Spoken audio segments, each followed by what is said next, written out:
தற்பொழுது சிரமதான பணி ஆரம்பம். எமது காணியில் வளர்ந்து கிடக்கும் இந்த புல்லுகளை வெளியாக்கும் செயற்திட்டம் இப்போது ஆரம்பிக்கப்படுகிறது.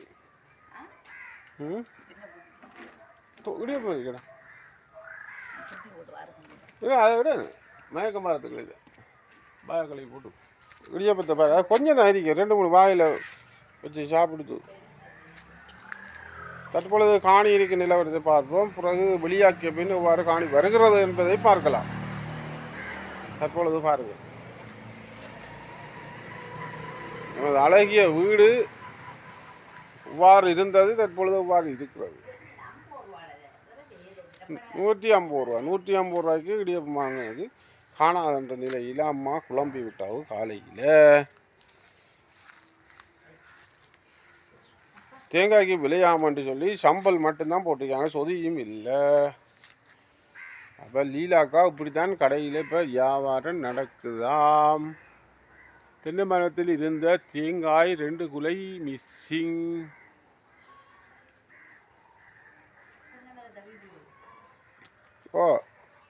தற்பொழுது தென்னை மரத்திலேயும் தேங்காய்களின் எண்ணிக்கை எவ்வாறு இருக்கிறதோ பிறகு ஒரு 2-3 நாளையில் வந்து பார்த்தா எண்ணிக்கை குறைவாக காணப்படுகிறது, குறிப்பிடத்தக்கது.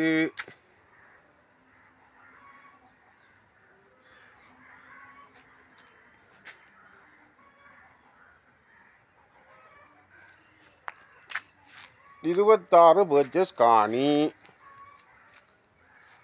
13 2 காணியாக. இது பெரிய வீடு, கிட்டத்தட்ட 40-50 லட்சம் ரூபா பெறுமதியான வீடு. இது கட்டு முடிப்பதற்கு அவ்வாறு தான் செலவாகும். இது நல்ல ஒரு வீடாக இருந்தது. பிறகு அது காலம் சென்று காரணத்தினால் மரங்கள் உக்கி இடிந்து விழுந்துள்ளது. கிணறு நுழம்பு பெருகாமல் நுழம்பு வலையால் மூடப்பட்டிருக்கிறது. வெளியாக்கும் திட்டம் தற்பொழுது ஆரம்பிக்கப்பட்டிருக்கிறது. இன்றிலிருந்து வீட்டை சுத்தமாக்கும் பணி ஆரம்பம். எஸ்கேபி ப்ரோ சேனலில் இங்குதான் ஆரம்பிக்கப்பட்டது.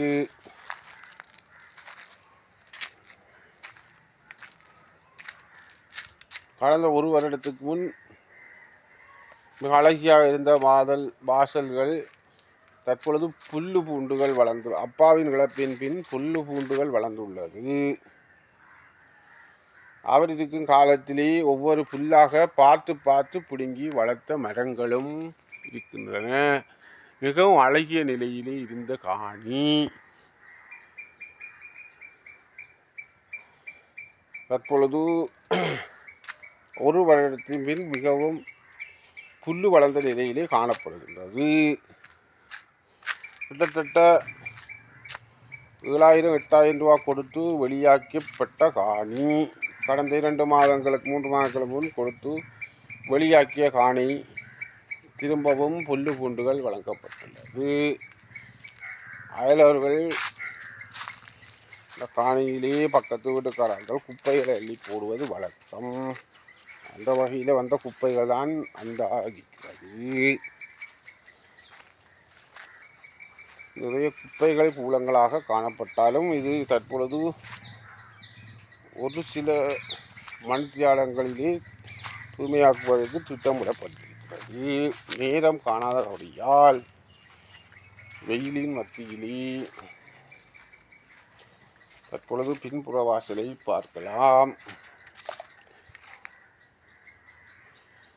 தென்னை மரம் குத்தி போடப்பட்டிருக்கிறது.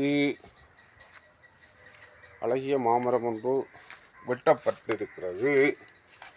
இது அநியாயம் நடந்திருக்கிறது. மிகவும் காய்த்த மரம் இது. அந்த மரத்தை நாசகார செயலால் இதை பற்ற வைத்திருக்கிறார்கள். இது சட்ட நடவடிக்கை உட்படுத்தப்பட வேண்டிய விடயம். எதிர்காலத்தில் இது முறைப்பாடு செய்யப்பட இருக்கிறது.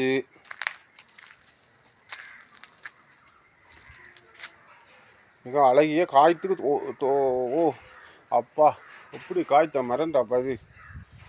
அடியோடு பற்ற வைத்திருக்கிறார்கள்.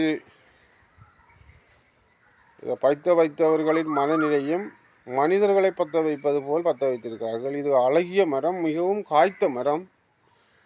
என்ன நோக்கத்துக்காக இதை பற்ற வைத்தார்கள் என்று எனக்கு கண்டால் புரியவில்லை. இதற்குரிய காரணத்தை நாம் அறிய வேண்டியிருக்கிறது. மிகவும் அழகிய மரம், நிறைய காய்க்கிறது. ஒவ்வொரு இலைக்கும் ஒவ்வொரு காய் காய்க்கும். அந்த வகையில் உள்ள மிகவும் டேஸ்டான மரம் அது. ஒரு குலையிலே ஒரு 20-30 காய்களை காய்க்கக்கூடிய மரம். தற்பொழுது அதை பற்ற வைத்து எதிர்த்திருக்கிறார்கள். நாசகார செயலில் ஈடுபட்டிருக்கிறார்கள். இதை யார் கேட்கிறது? இதை யார் இந்த வேலையை செய்தது? எதிர்காலத்தில் இது வெளியாகும். என்ன பாவமான வேலை இது? ஒரு மரத்தை அழிப்பது ஒரு மனிதனை அழிப்பது போன்றது. ஒரு மாமரத்தை உருவாக்குவதற்கு அவ்வளோ காலம் எடுக்கும். இங்கே பாருங்க எப்படி பற்ற வச்சிருக்காங்க மக்களே. இங்கே பாருங்க எப்படி அடியோடு பற்ற வச்சிருக்கீங்க. இது யார் செய்த இந்த செயலுக்கு பின்னால் யார் இருக்கிறார்கள்? இங்கே பாருங்க எப்படி பற்ற வச்சிருக்கீங்க. யார் நடவடிக்கை எடுக்கிறார்? இதை பார்க்குற நேர்கள் இதுக்கு என்ன நடவடிக்கை எடுக்கலாம் என்பதை கமெண்டின் மூலம் தெரிவிக்கவும். மற்றவருக்கு ஷேர் பண்ணுங்க. ஏன் இந்த அநியாய செயலை செய்திருக்கிறார்கள்? ஒரு மரம் வளர்ப்பதென்றால் ஒரு பிள்ளையை வளர்ப்பது போன்றது. தண்ணி ஊற்றி செஞ்சு அப்படி கஷ்டப்பட்டு அப்பா வளர்த்த மரம் இது. அப்பாவின் ஞாபகத்தை நின்ற மரம். அப்பாவின் இழப்புக்கு பிறகு நாங்கள் அந்த வளவில் இருந்தோம். இந்த வளவில் வருவதற்கு நேரம் இல்லை. அந்த காரணத்தை பயன்படுத்தி சிலருடைய நாசகார செயல் தான் இது. இதுக்குரிய தகுந்த சட்ட நடவடிக்கை எடுப்பதற்கு நாங்கள் தயாராக இருக்கிறோம். எதிர்காலத்தில் இதுக்குரிய நடவடிக்கை எடுக்கப்படும் என்பதை நான் தெரிவித்துக் கொள்கிறேன். வன்மையாக கண்டிக்கிறேன். இந்த வேலையை செய்தது யார்? இந்த மரத்தை பற்ற வைத்தது யார்? இதுக்குரிய சரியான நடவடிக்கை எடுக்கணும். இதை பார்க்கும் பொழுது மனம் குமுறுகிறது. ஒரு ஒரு மனிதனை எரித்தது போல் எரித்திருக்கு. இங்கே பாருங்கள், நல்லா பாருங்கள் நேர்களை. இங்கே பாருங்கள் எப்படி அழகிய காய்த்த மரம் இது.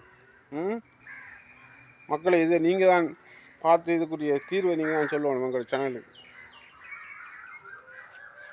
பாருங்கள், அடுத்த மரத்தையும் பற்ற வச்சிருக்கு. எப்படி பற்ற வச்சிருக்கு? இப்படி ஏன் இந்த வேலையை செய்கிறார்கள் என்று எனக்கு நான் வழங்கவில்லை. மனிதனில் இருக்கிற செயற்பாடு கோபங்களை மரங்களை காட்டியிருக்கிறார்கள். மனிதனின் கோபங்களை மரங்களை காட்டுவது இப்படி தானே. நேரடியாக கதைத்து தீர்க்க வேண்டிய விடயங்கள் தான் கதைத்து தீர்க்கலாம். இப்படி மரங்களில் வளர்க்கும் செல்ல பிராணிகளை காட்டுவது. இங்கே ஒரு மிருகத்துக்கும் ஒரு நஞ்சு வச்சு கொண்டு இருக்கிறார்கள். இதெல்லாம் பின்னாலே தெரிய வரும். பார்க்குறவர்கள் கூறவும் இந்த மரச்சரித்தவர்கள் தான் இந்த வேலைகளை செய்திருப்பார்கள் நான் நம்புகிறேன்.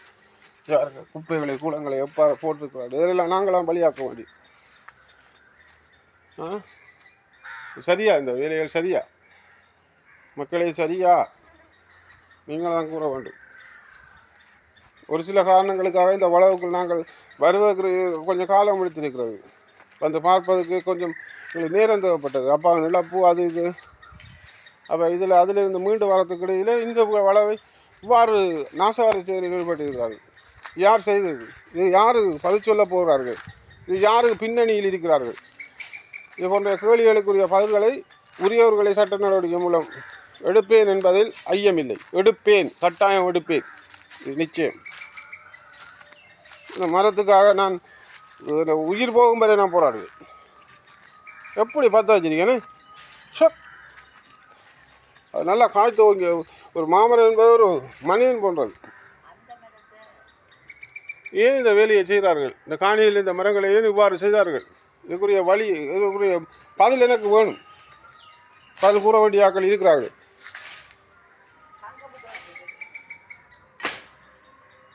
உரிய அதிகாரிகள் யாரும் பார்க்குறவங்க இதுக்குரிய என்ன நடவடிக்கை எடுக்கலாம் என்பதை தயவு செய்து கூறுங்கள். இப்படி மரங்களை எரிப்பவர்கள் அழிப்பவர்களுக்கு என்ன நடவடிக்கை, என்ன சட்டம் இலங்கையில் இருக்கின்றது என்பதை இவங்களுக்கு தெரிவிக்கவும். நாங்கள் அதன் வழி முறையில் நாங்கள் செல்வதற்கு உதவியாக அமையும் இதை பார்ப்பவர்கள். தயவுசெய்து யாராவது சட்ட ரீதியாக கல்விகளை கற்றுக்கொண்டிருப்பவர்கள் அல்லது சட்ட வல்லுநர்கள் யாரும் இருந்தால் உதவி செய்ய விரும்புபவர்கள் இருந்தால் நம்மளோட தொடர்பு கொண்டு நமக்கு உதவி செய்யவும். ஏன் இந்த வேலைகளை செய்தார்கள்? இங்கே பாருங்கள், ஓடுகளை உடைத்திருக்கிறார்கள். ஆக்கள் அடிப்பு தான் இந்த வேலைகளை செய்வது. வந்திருக்கிறோம், மீண்டும் வந்திருக்கிறேன். கபாலி படத்தில் கூறுவது போல வந்திருக்கிறேன், மீண்டும் வந்திருக்கிறேன். செய்த நாசகார செயலில் ஈடுபட்டவர்களை கண்டுபிடிப்பதற்காக மீண்டும் வந்திருக்கிறேன். பார்ப்போம், யார் யார் என்றதை அறிவோம். இங்கே பாருங்க எப்படி இந்த இதுக்குள்ளே ஈடுபட்டு இருக்கிறார்கள். ஓ, இந்த நிறைய பொருட்களை களவில் எடுத்திருக்கிறார்கள், திருடி இருக்கிறார்கள். வயல் மண் வயல்கள் இது ஒன்றுமே இல்லை. பார்த்தா தெரியும். பாருங்க நிறைய கல்லுகள் இருந்தது, ஃபுல்லாக பதிக்கப்பட்ட கல்லுகள் இருந்தது. இதில் ஜன்னல் இது இருந்தது, ஒன்றும் இல்லை. எவ்வளவு அநியாயம் செய்திருக்கிறார்கள் வீட்டுக்கு. பார்ப்பவர்கள் தயவு செய்து இருக்கக்கூடிய சட்ட நடவடிக்கை எடுப்பதற்கு உதவியாக உதவியார்கள் என நாங்கள் நம்புகிறோம். ஏன் இந்த வேலையை செய்கிறார்கள், செய்திருக்கிறார்கள், செய்கிறார்கள். இனியும் நாங்கள் செய்வதற்கு நாங்கள் இடமளிக்கப் போவதில்லை என்பதை கூறுவது நான் உண்மையாக நிச்சயமாக இதுக்கு ஆணித்தரமாக கூறுகிறேன். இந்த வேலையை செய்தவர்களுக்கு தகுந்த நடவடிக்கை எடுப்பதற்கு நேர்களை நீங்கள் ரசிகர்கள் எங்களுடைய அபிப்பிராயம் அபிமானிகளை நீங்கள் உதவி செய்வீர்களை நாங்கள் நம்புகிறோம். சட்ட உதவிகளை செய்வதற்கு உதவுவர்கள் இருந்தால் மட்டும் தொடர்பு கொள்ளுங்கள். கமெண்டில் தெரிவிக்கவும், நாங்கள் உடனே நாங்கள் உங்களுக்கு தொடர்பு கொள்வோம். பாருங்கள் எவ்வாறு நாசார் செயலில் ஈடுபட்டிருக்கிறார். அம்மா ஈடுபட்டிருக்கிறார் வேலையில். நாங்கள் மீண்டும் ஒரு காணொலியில் மீண்டும் சந்திப்போம். இந்த கதைப்பதற்கு கூட வார்த்தை வருவதில்லை.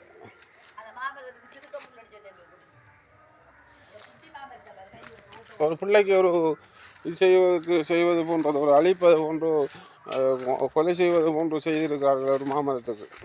அம்மாவால் அவதானிக்கப்பட்டிருக்கிறது. ஏதோ ஒரு செய்கிறார்கள் இந்த உலகில். அந்த மரத்தை அழிப்பதற்காக ஏதோ ஒரு வேலை செய்யப்பட்டிருக்கிறது. இந்த வேலை யார் செய்தது என்பதை கண்டுபிடிப்பதற்காக அம்மா ஈடுபட்டது. பாருங்கள் ஏதோ செஞ்சிருக்காங்க அழிப்பதற்காக.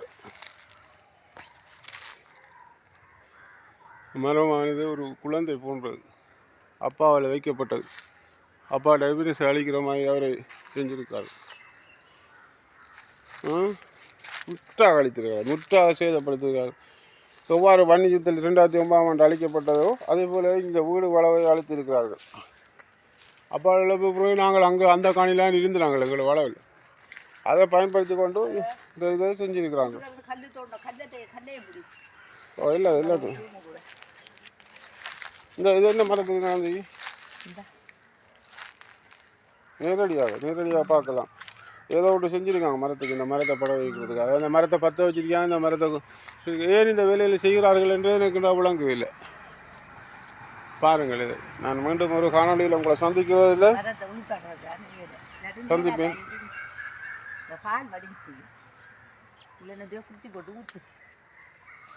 படம் வைக்கிறதுக்காக ஒரு குழந்தை அழிப்பது போன்றது மரத்தை.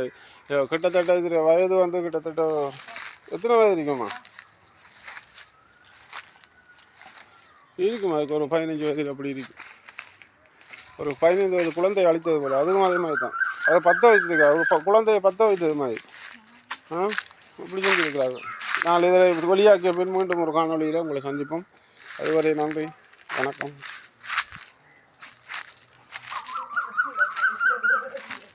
தென்னை மரத்தில் ஒவ்வொரு முறையும் எங்களுக்கு ஒரு தேங்காயும் கிடைக்கிறதில்லை. இந்த முறை தான் காய்ச்சிடிச்சு பார்ப்போம், கிடைக்குதான்.